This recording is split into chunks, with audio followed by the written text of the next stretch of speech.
Hi, welcome to the Applause Series. My name is Donna Fitzgerald. I am a member of the Agricultural Council. We are proud to bring this series to you. If you enjoy it and would like to give a donation, any amount would do. We would appreciate that, and you can do so by visiting our website, www.agawamcc.org. Thank you. Take care. Be safe. Enjoy the show.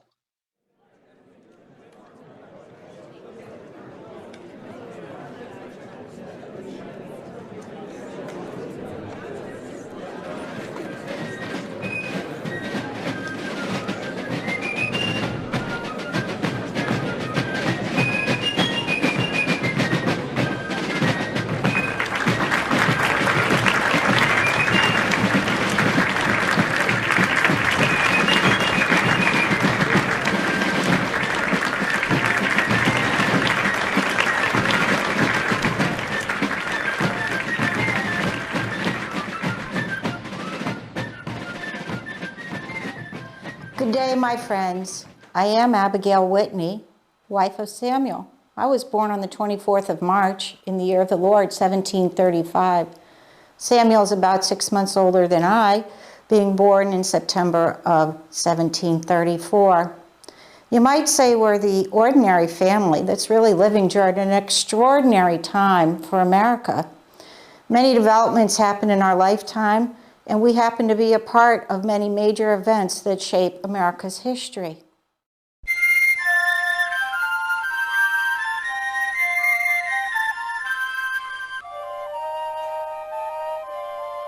Let me tell you about my clothing, my family, where we move in life, and you will learn as I reveal the events of the 19th of April, 1775, and other events that lead up to it, how our family is actually personally involved in shaping America's history. We are no different from any other ordinary family, and you may have heard of some of these events, but not many know the story from a personal point of view. So to begin with, I come to you in an ensemble, as it's called, all made by hand, that I would wear in April in 1775 in Concord, Massachusetts. And so to begin with, undergarments that you cannot see, maybe my shift you can, it's right here. It's like a lady's nightgown. I get dressed up and over it every day. I have a pair of stays to prevent osteoporosis. I'm wearing a hip roll. I have a pair of sheer stockings on, and then my leather shoes with buckles.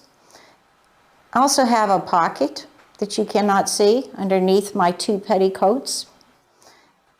April is usually a warmer month, getting a little bit warm, so I only need 2 petticoats perhaps. And over that, I have an apron, as I'm at home on the 19th of April, and so I am working around the house, and I always wear an apron, as it's much easier to wash the apron than the whole ensemble. I'm wearing an Indian cotton print short gown on top, a little neckerchief, ribbon around my neck, and pearl drop earrings for our special occasion together. Then just a simple country cap and my specs, as my eyesight has worsened over the years. Now my family, let me tell you about that. I've had a number of children in my life. In fact, I've had double the number of children of an average colonial family. Most will have 8. I have had 17. Samuel and I are married in the Battle Close Church in Boston, Massachusetts, and we live right down where you might know of Faneuil Hall on the corner of Union Street and Marsh Lane. Samuel is a merchant by trade, having inherited that business from his mother, Abigail, and he is involved with the triangular trade routes, like many of the merchants, bringing imported goods into New England. And there is an ad in the Boston Gazette. This one is from Monday, March 23rd, 1761. Imported from London by Samuel Whitney in the Captain's Bull, Vernon White and Mackay, and to be sold at his shop in Union Street, Boston, and at his shop in Salem near the Snow Tavern. A large assortment of English and Indian goods at the lowest prices for cash or treasurer notes, among which is a good assortment of looking glasses, Harritine, Cheneys, prints, quilts, coverlids, blankets, bed ticks, etc., etc. Any person may be supplied with any of the above articles and curtains ready to be made as cheap as can be bought in Boston. And you get the idea that he is a merchant, and that is the ad from the Boston Gazette in March of 1761. While living there, 6 children are born: Samuel, David, Benjamin, Anna, George, and James. All my children are named after relatives or very close friends. There are a lot of riots in Boston, particularly around the time of 1768 when the British troops land in the city. So we go out to a country town called Concord, Massachusetts. This is our home on the Bay Road in Concord, Massachusetts. And it is as it was that day. 7 children are born in this house, I'm proud to say. Abigail, Lydia, Sam Austin, Joseph, William, John, and Cyrus. That's a handful on April 19, 1775, to look after 13 young children. Now I'll continue on with my family story of where we go, and then we'll come back to this house in a bit. We go back to Boston. Sarah, Mary, Eben, and my last one, Henry, born in 1783. Many are astonished I have 17 children. So I like to bring my handsome Henry with me. He's right there on my wall. And next to him is the portrait of his wife, Lucy Perkins. He was born in 1783, and he will come with us when we retire up to Castine, Maine, and take over my husband Samuel's shipping routes. He and his daughter both go over to Le Havre, and I do not see him again, as he is buried over in Le Havre, France. This is our home in Castine, Maine, where my Samuel has done quite well for himself, and the house becomes about double the size of that in Concord. Some in town call it the mansion, but we remain humble and hardworking our whole lives. In Castine, even in his retirement years, Samuel stays busy. He has made a wharf for the town. He has a rope walk where he makes ropes and riggings for ships. And he has a sawmill where the lumber comes down the river right into the sawmill to be prepared for use.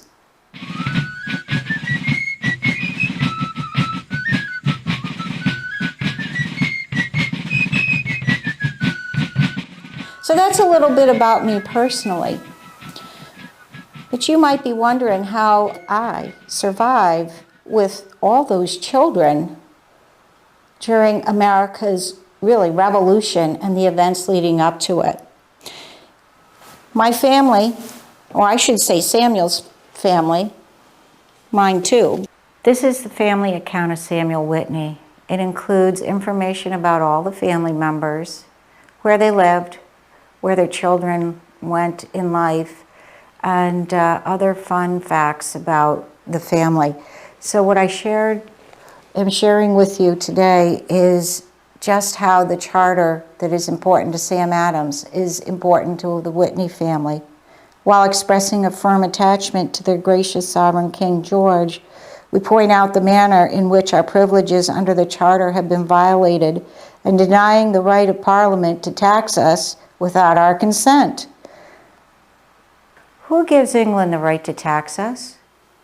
That is the question posed not only in the Samuel Whitney family account, but also from Sam Adams, who is repeating this very phrase throughout the town.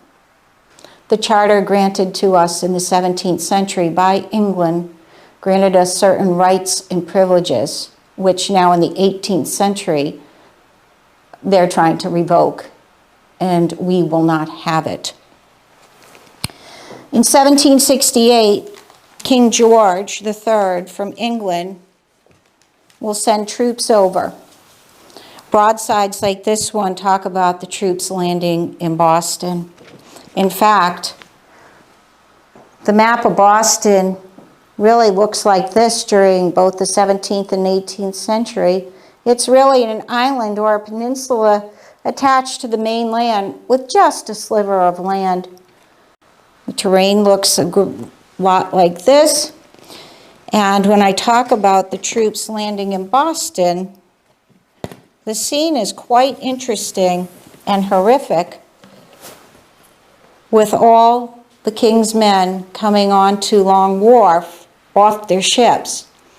Such a sight that Paul Revere did an engraving of the troops landing in Boston in 1768.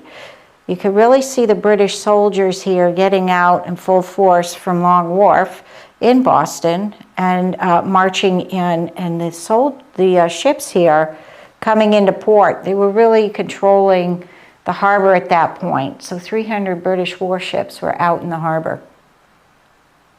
3 years later, 5th of March, 1770, there was a horrific massacre in front of the old State House in Boston.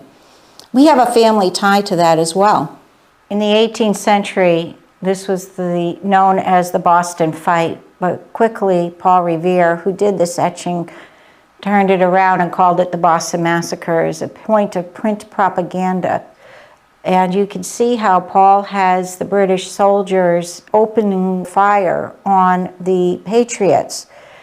5 innocent men were killed that day, and my nephew, Samuel Austin, was a witness and eventually testifies at the trials. So we have a personal connection. You might notice that Paul put a dog in the scene. It's supposed to represent that it was a normal day in Boston, and yet we had this big fight erupt for no good reason with so many lost. This is the catalyst for why we have no issues turning around and firing on April 19, 1775.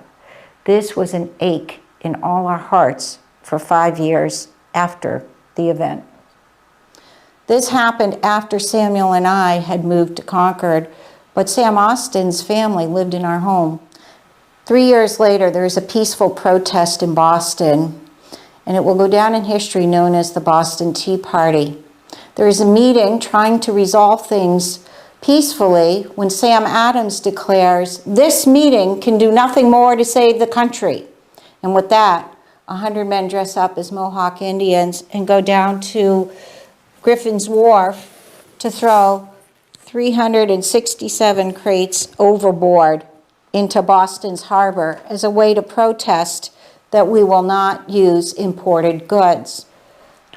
This image depicts the events of the 16th of December, 1773. In the tiny rowboat, you'll notice how the men are dressed up as Mohawk Indians to disguise themselves to go from Griffin's Wharf out to the Dartmouth, the Eleanor, and the Beaver to throw 342 crates of tea overboard. The tea is so heavy it requires 2 men to lift the 90-pound chest and throw it overboard. The fun part of the day is that Sam Adams did not realize it was low tide, so a couple of rowboats in some images show them pushing the tea to the bottom of the harbor. Paul Revere is one of those men, but where did Sam Adams go? My Samuel is not at this event, as our son is born in Concord 3 days later. And most women will sympathize with me that they will not let their husbands leave the house that far away when so close to delivering a baby. So, as a result of the Tea Party, broadsides are written. This one, called Revolutionary Tea, would be one like myself, an everyday housewife, might sing at home. It's very typical in my day to take traditional tunes and set political satire to them. For instance, this one is about the tax on tea. There was an old lady who lived over the sea, and she was an island queen. That's England. Her daughter lived off in a new country with an ocean of water between. New England. The old lady's pockets were full of gold. Of course, she's been taxing us for so long. But never contented was she. So she called on her daughter to pay her a tax of 3 pence a pound on the D, of 3 pence a pound on the D. That's the tea tax. And you must remember, I don't sing at the opera, I sing over the hearth. Now, as a result of this, within a very short time, the non-consumption agreements are drafted. All but 8 towns after the Boston Tea Party event signed a non-consumption agreement. This is the one for Concord, Massachusetts, and you'll see that my husband has signed his name, much like John Hancock does, with a line underneath. 3 single women signed. That's very profound, as you better be a property owner, and usually a male, so this means they own property of at least 67 acres. Abigail Royley, Susanna Royce, and Mary Brown signed Concord's non-consumption agreement. So all but 8 surrounding towns took measures to sign a document like this as a formal protest not to use imported goods. The Provincial Congress begins to meet in Concord, Massachusetts. Now you might have noticed that I have some handsome people displayed here. I mentioned the name Sam Adams already because I figured most Americans know him, but maybe you don't because some confuse him with his cousin John. Here's Sam Adams, and he's pointing to the original charter. Most Americans think he's pointing to the Declaration of Independence, but he's really hung up on getting a point that we have God-given rights, not doled out by England. And I've mentioned Paul Revere. There he is as a handsome lad. He's working on his teapot. Oh, thinking about how maybe he'll be part of that tea party in a secret way. He's also what you would call the courier of the 18th century, which is the reason why Dr. Joseph Warren sought after him to make the midnight ride to warn the colonies that the redcoats were on the march out of Boston. This gentleman is John Hancock. You know it's him because he's such a large man, such a tall man, that his entire body does not fit into the portrait. John Hancock is the wealthiest man in the land. He inherited this from his uncle, and he put his funds to good use. One of the biggest efforts he put forth with his funds was to help Sam Adams with all the little steps that were necessary and events to pave the way for America's independence from the mother country. Here are some of the British leaders of the day. This is General Thomas Gage. He was in charge of the Fusiliers in England, so he was put in charge of all the military operations here in New England, put in charge of the British troops once they landed in Boston in 1768. He is very smart and must be won over by the patriots.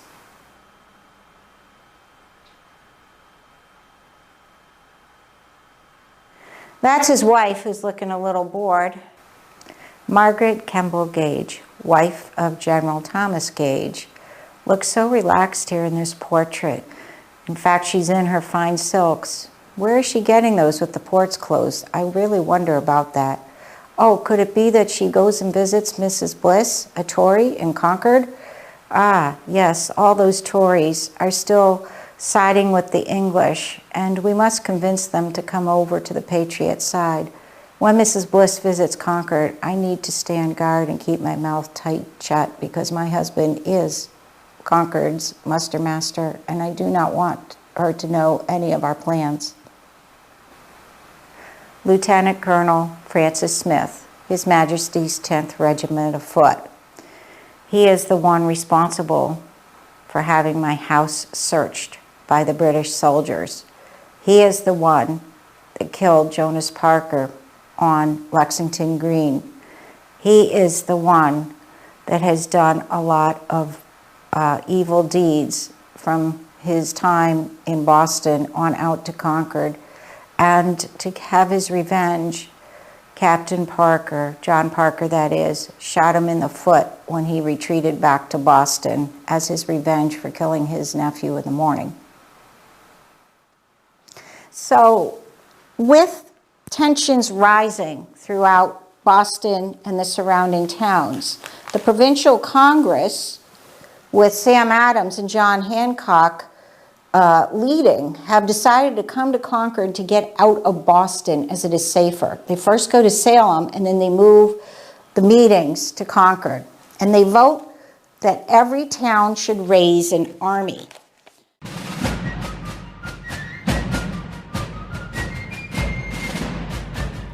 And so with that, we find that Concord has an enlistment of men here and an oath of enlistment from all the men. And my husband, Samuel Whitney, is Concord's muster master. This is Concord's oath of enlistment as part of the Provincial Congress's order for each town to prepare an army.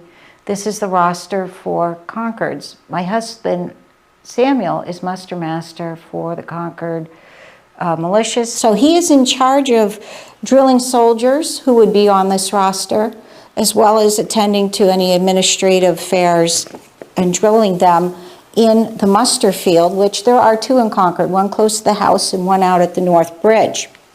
And so with that, as a good housewife, I think I might prepare Samuel's haversack and make sure he has the essentials if he is called into battle with no notice. A wooden bowl. Every woman knows that men need good food. So I think I will prepare that he has something to eat. Johnny Cakes is actually a good recipe and items that he can have quickly to cook up, but most often there's a company cook. We have the horn, fork, and knife. They can also be wooden handled, but the ones I'm showing you are made from horn. Also made from horn is the spoon. This is simply made on the farm by warming up a oxen horn after it has dried out, shaping it over a wooden mold into a spoon.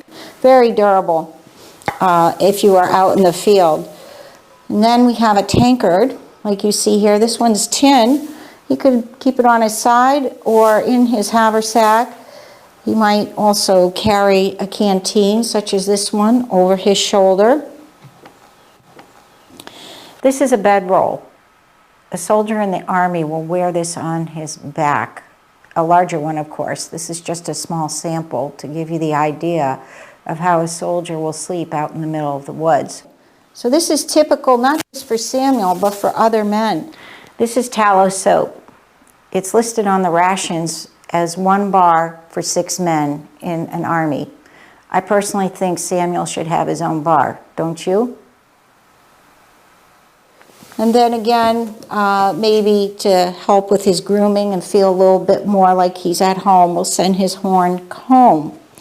Now, as far as military accoutrements, I have a few here that we will talk about, but let me tell you how we make this haversack. This is a labor of love. It takes so long to make a haversack, as it originally comes from flax, which is grown in the fields, harvested at the end of summer, spun into thread, and then thread woven into cloth, like you see here. That's the term homespun cloth. Then there is a leather strap to hold it on a soldier's shoulder. And then finally, there are wooden buttons to keep it closed. So these items can go into his haversack like so. And then his military pieces will include a powder horn. It carries extra gunpowder for a soldier to use if he needs to make another gun cartridge in the middle of the fields. He simply takes the wooden stopper off, pours the gunpowder out, and then is good to go again at a moment's notice. and he can sling it over his shoulder with a leather strap.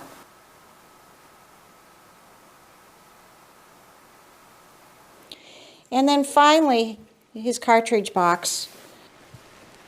Now, these cartridge for the muskets are kept in here in these wooden chambers. A musket can shoot about 60 yards.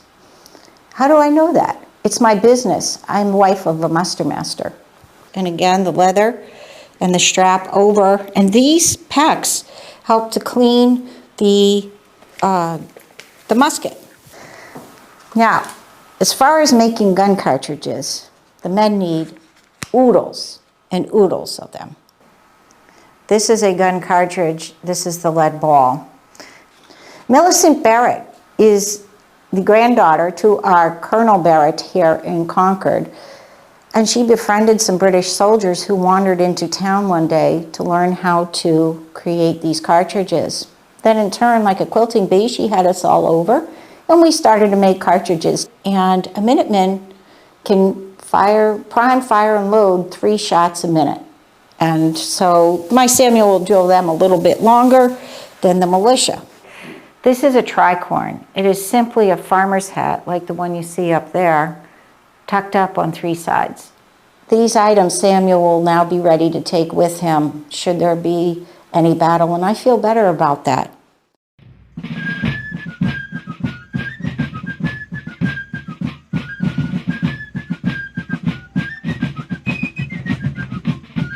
So the days and months wear on, and in Boston, it comes to be the date of the 16th of April, 1775. The British soldiers had been repairing their rowboats in the Charles River, and they had them high in the air. Suddenly they lowered them. Around the countryside, we all knew that they would try to keep us in line with military effort. But now the time has come, and we must escalate our time frame. Samuel has been in on the committees of safety and correspondence and been listening to the messages of the Provincial Congress since they have been meeting in Concord. Our family, like other families, have been hiding supplies. We were asked to hide 82 barrels of flour at our house. You need to feed an army. And so we hide our 82 barrels of flour in a town called Shirley, Massachusetts. Now, in the fall of 1774, the patriots were able to confiscate 4 16-pound brass cannons. That means each of those balls are 16 pounds, and there were 4 of them. Now, where did they move them to? Our little town of Concord, Massachusetts. This is precious artillery. This indeed may be the whole reason why General Gage would like to possibly march out to Concord. Not only keep us in line, but won't he look like a fool to King George if the king finds out he has lost such precious artillery? So what do we do in Concord? We go ahead and move the precious artillery out 15 miles west, similar to our Flower and Shirley, to a town called Groton, Massachusetts. Now this is on the 18th of April, and the Groton men see these brass cannon arrive and decide they don't know what's up, but perhaps they better begin a march towards Concord to find out. And so the cannon have been removed. As the day goes on the 18th of April, and the day turns into night, about 5 o'clock in the evening, a second rider dispatched by Dr. Joseph Warren, William Dawes, is told to take the word on the southern route that the British soldiers are on the march. Paul Revere will take the northern route, being dispatched by Dawes at about 10 o'clock in the evening. He will go to the Old North and order John Pulling and Robert Newman to each take a lantern into the belfry. Paul Revere asked the sextons to each take a lantern, like you see in front here, up the belfry of Old North Church. The stairs are steep and narrow. The way the men carried the lanterns up into the belfry was each one put one around its neck on the way up And then, once in the belfry, they lit the candles and put them in the tiny windows. Now, they only let them lit for a couple of minutes. There's a curfew in Boston whereby all residents must be back in their beds by 10 o'clock at night with lights out. So the lanterns have the purpose that if Paul Revere is captured, men in Charlestown can see this and continue on to help America save itself. But Paul will go down to the shores and be rowed over by Joshua Bentley and safely rowed underneath the British warship, the Somerset. Didn't those British men see this little rowboat go under him? It was a Wednesday night, a full moon, and good weather. They must have been too drunk. So Paul makes it to the shores of Charlestown, where Deacon Larkin is waiting for him and will give him his horse, Brown Beauty. And off into the night they ride. And Paul will say, "The regulars are out. The regulars are out." The regulars simply tell the countryside that the British Army is on the move. Let me make it clear that we are still all British. So if you say the British are out, everyone in the countryside is going to have a good barrel laugh over it. The regulars are out, let us know there's danger coming. Now, Paul will continue his ride through Menominee and on, in Menominee being Arlington of the day, and then he will arrive into Lexington about 11 o'clock at night. His whole aim to warn John Hancock and Sam Adams that the British soldiers are on the march. Concord and Lexington are 6 miles apart, and thus it's much easier for these men to commute from the family homestead of the Hancock-Clark house than to go all the way from Boston to Concord every day, which is more like 20 miles. So that is Paul's mission, to go warn Hancock and Adams. The regulars are out. The regulars are out. He arrives at the house, and Sergeant Munro is guarding, and he says, "Shh, they're sleeping here." Paul was beside himself. "Noise? You'll have noise enough. The regulars are out." Could you imagine that he was not going to arouse the family? So Paul continues on towards Concord, knowing that we have ammunition and hidden, and Colonel Barrett and the cannon. But he is captured right on the line of Lincoln, Massachusetts. And so Lincoln, Lexington, Concord, very close territory there. William Dawes had also arrived, but he ducked out of sight and was able to get back to Boston. Paul's horse is taken, and Paul is forced to walk back to Lexington. He returns to the Hancock-Clark house, only to find John Hancock still there. Could not believe it.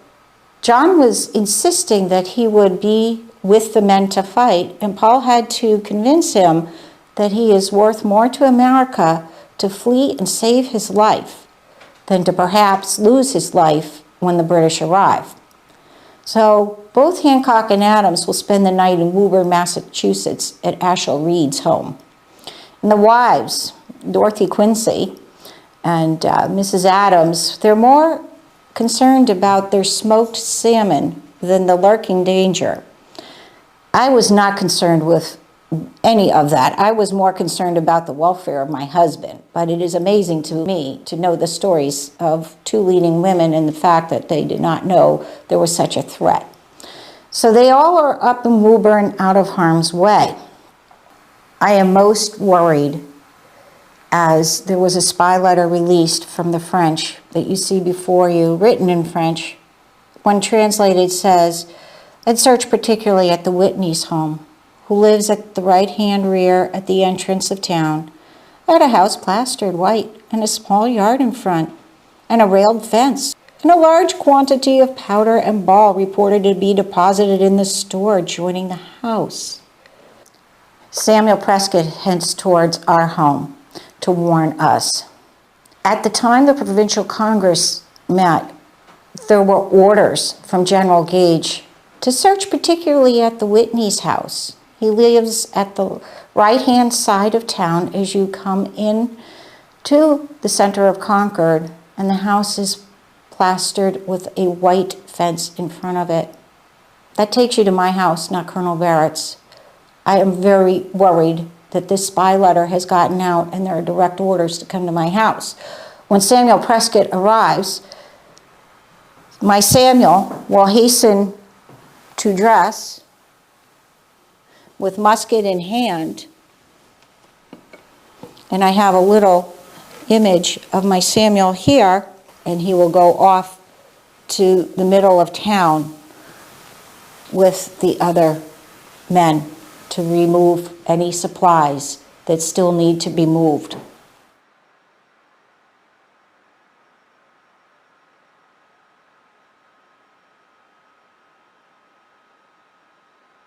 Samuel went to meet the other men in town. He ordered me to stay at home.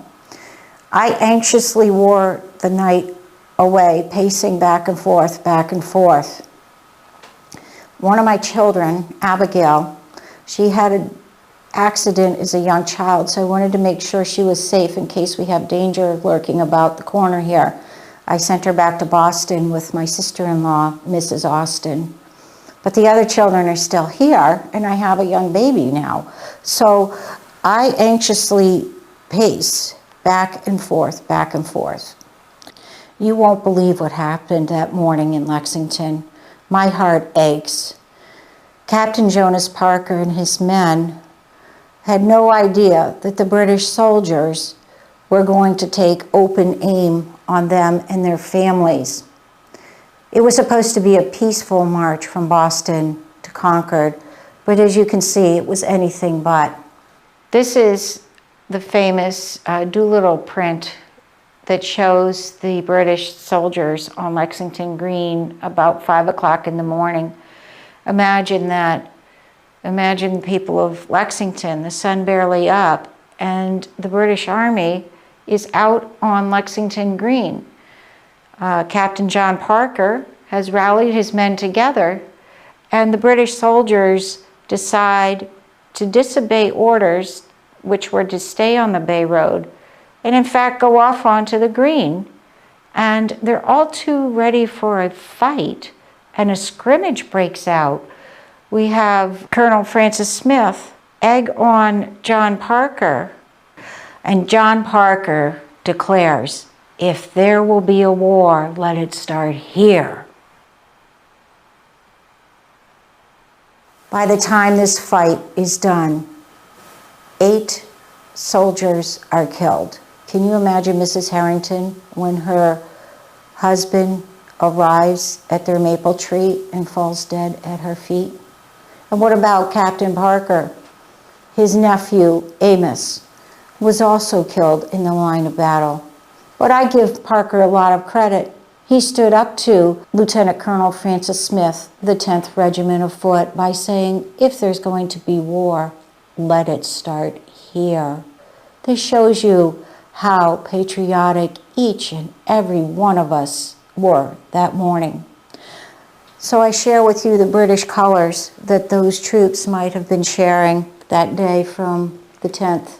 You can see here the number 10, just like they wear on their breasts and on their muskets, cartridges, and the like. They may have won that battle, but you will see who wins the game. So from 5 o'clock till about 6 o'clock in Concord, as the British are marching, I am most fortunate that the Lincoln Minutemen come by my home first. Abigail, do you know anything? And all I have told you to this point, I let them know. And given the early hour, they were the first ones at Concord's North Bridge. When the British arrive in town, they will divide up into 3 different detachments, 100 of them going out to the North Bridge, 100 of them staying in the middle of town, and 100 of them or so going to the South Bridge. Margaret Campbell Gage, the wife of General Gage, must have had something to do with him knowing all this bit about Concord. How else would he have known? And so I think, as many of the other women, that this is true. Now, I'm just an intelligent housewife, and it is just a suspicion. It is not fact. But who knows? Do you see her face there? She looks sort of like nonchalant, like she's up to trouble. And in fact, she could, in fact, hear the secrets going on. I'm the muster master's wife, after all. But I'm very careful on what I keep close to my bosom, especially when people like Margaret Campbell Gage are around. The mourning in Concord wore on. My children, some of the older ones, went to a safe haven called Punkatasset Hill, where many of the townspeople went. But I have the youngest one still at home with me. So I'm anxious. Samuel's at the North Bridge. Now, Martha Moulton, the housekeeper of Dr. Minot in the middle of town, insisted that British soldiers put out a fire that they started when they burned some of the ammunition right outside that house, and it started to catch fire. Very important, as the important papers for town were next door in the courthouse. So she insisted this fire be put out. Out at Concord's North Bridge, since it's all farmland, the men see this plume of smoke and they get worried. In fact, Joseph Hosmer, who lives at the South Bridge and is a cabinet maker in town, and he speaks at meetings, gets very worried and says to Colonel Barrett with the other men, "Are you going to let them burn down the town?" And with that, Colonel Barrett and Major John Buttrick decide that perhaps we should organize ranks. These British soldiers start to come over the bridge, and they decide they will put Acton's troop out front. Acton has bayonets, which are basically swords at the end of their muskets. How, in fact, do you organize 400 militia? It's really quite easy. Each militia group has a fife and drum corps. I brought with me the fife and the drum to show you how this happens. The drummers have signals that they will play with their sticks. The fifers play certain tunes. All of the militia know these tunes. I'll play a few notes for you. They each know songs. This one, assembly, will bring all of them together, knowing that there is another direction to be heard.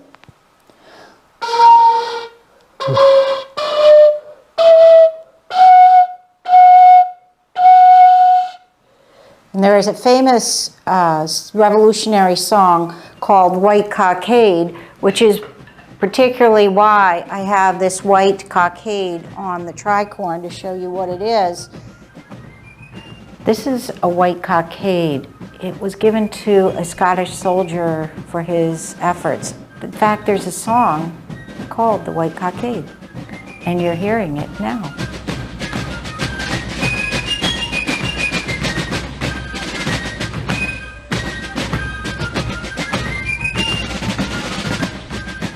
And as White Cockade is played, the troops march down to the foot of the bridge to see the British on the other side.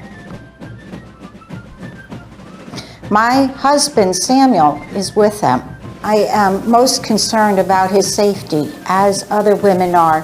Mrs. Major Buttrick has a son who's only 15 years old playing the fife alongside his father. There are a couple of them that are under 16, which really you should be 16 or older to be a part of the militia. And so a shot will go off at the bottom of the hill, and really we do not know which musket it came from. And Major Buttrick will command the soldiers, "Fire, fellow soldiers, by God's sakes, fire!" And with that, shots rang out that could be heard around the world, you might say, later on. volley lasted about 2 or 3 minutes. Isaac Davis lost his life, God rest his soul. He was a brave man.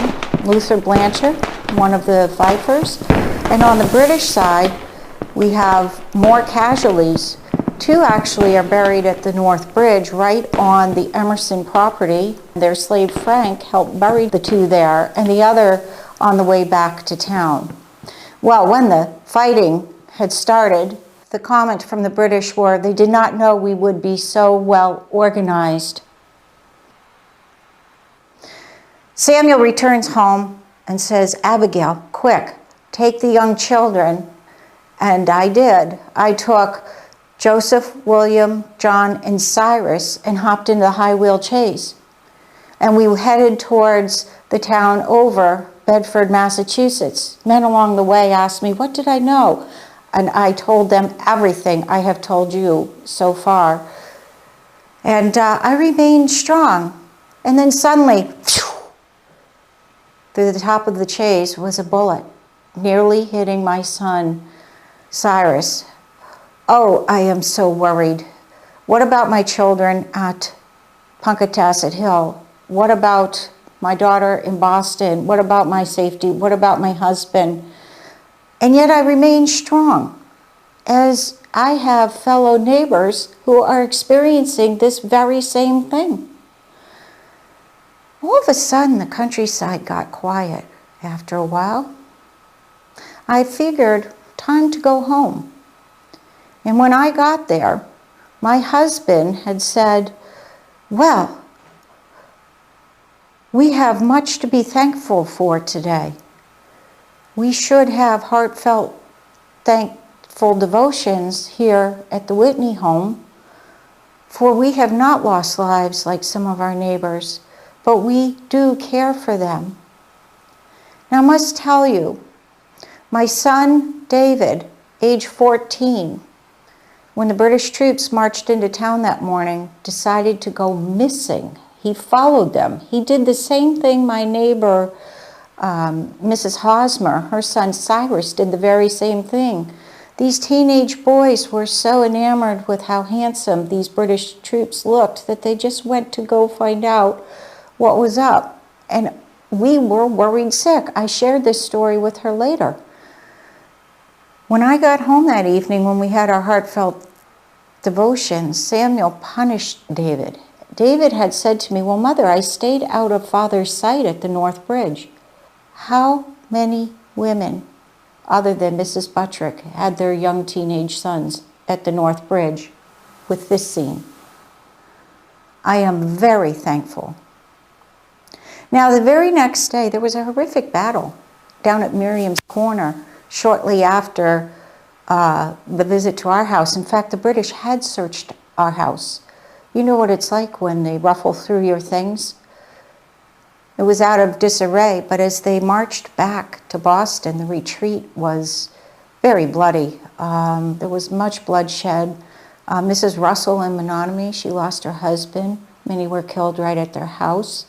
Jonas Parker, who was killed earlier that morning, his uncle, John Parker, in charge of the Lexington Minutemen, took out his revenge on Lieutenant Colonel Francis Smith.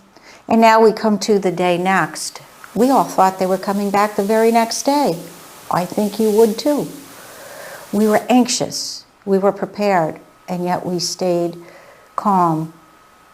But they did not come. The countryside remained quiet.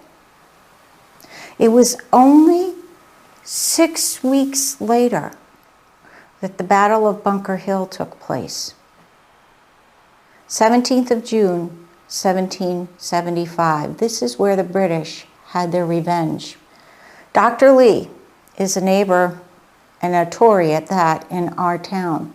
My husband's responsibility of being on the committees of safety and correspondence ordered Mr. Lee to stay at his farm because of his political beliefs. So 6 weeks later, after the events at the bridge, Mr. Lee was going to have his revenge with my husband. My husband, Samuel Whitney, was in fact at the Battle of Bunker Hill. And Dr. Lee had the audacity to write in his journal that Samuel Whitney exhibited panicky behavior. If you ask me, he was just asking for revenge for my husband, confining him to his farm. But no one really hears that side of the story, but it does make great sense. I think Dr. Lee thought that my husband was acting with panic because he knew that the men in Bunker Hill were running short on ammunition, and with his sister's home on Union Street, not too far from the battlefield, he was able to go down and get more mustard cartridges for the men. Don't fire until you see the whites of their eyes. I'm sure you've heard that line. They were running out of ammunition. The sad reality of that day is that the Americans took a great loss.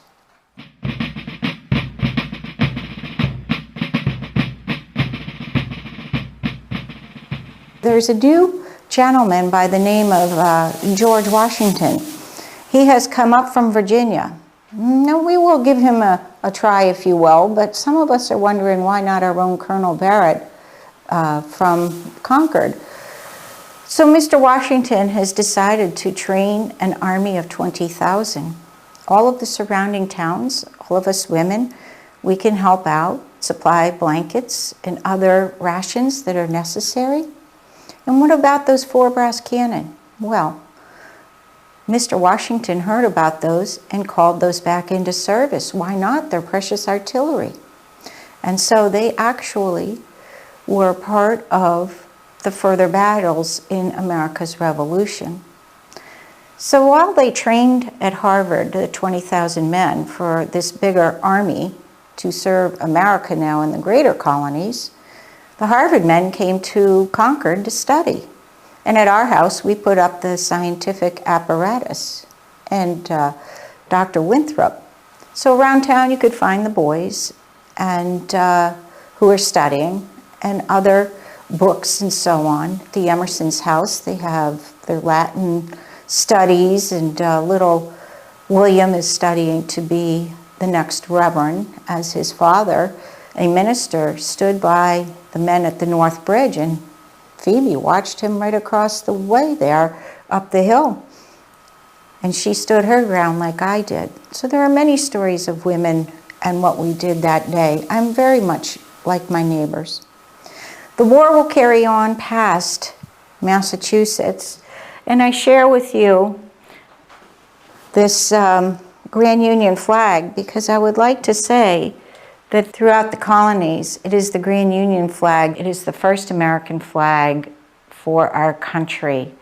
You'll notice that the St. George cross is where what will be the stars later on, and there are enough stripes for each of the original 13 colonies.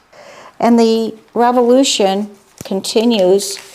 Fort Ticonderoga, some of these major battles you may have heard of, down through Trenton, crossing the Delaware, so many sick at Valley Forge, and so on down to Yorktown, where with the help of the French, we were able to win the battle and finally win our American Revolution and separation from England. Along the way, we find that America will draft its Declaration of Independence.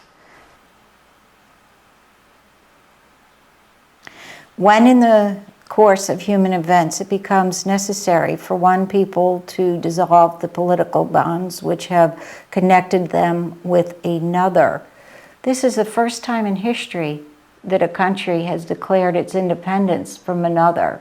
And the essence of this document, it is not done before. And it goes on into detail as to how we will do this. And eventually, our leaders, particularly John Hancock, who is in charge of the Provincial Congress and then the Continental Congress when this is drafted, is the first to sign. He's the only signer when it is first circulated around the colonies, and then in August, the rest of the men will sign. Who in history has declared independence from the mother country? And yet here it is, 4th of July, 1776. And then in Boston, it was read right in front of the old State House on the 18th of July, 1776. So it is not many years after that, really. We close out our life in the Boston, Concord area in 1778, and we move up to Castine, Maine, where I had mentioned earlier. But let me tell you what happens when you move those cannon, and George Washington uses them. These brass artillery last forever, and he decided at the end of the war that 2 would go back to England, and the 2 that we have here in the United States. This is the Adams cannon. It's one of the 4 brass cannon that the Concord residents saved by moving those precious artillery out to Groton, Massachusetts before the British soldiers arrived into town. This one is permanently affixed to the wall of Bunker Hill Monument so nobody takes it again. This is the Hancock cannon. Imagine that. It was saved from the events of April 19th, 1775, all because the Concord residents moved this one, as well as the Adams cannon, out to Groton, Massachusetts before the soldiers moved into town looking for it. And so it is precious artillery, and so we named it the Hancock cannon, and you'll notice that the inscription Hancock is on the muzzle. And 2 of the cannons went back to England for prosperity, and America has kept these 2 for eternity. So it just goes to show you that what we did in Concord at that day, on that day, and what I did as a housewife and other housewives really make a difference in American history. So I hope you remember that and that you have enjoyed my story today. And God bless you. Thank you.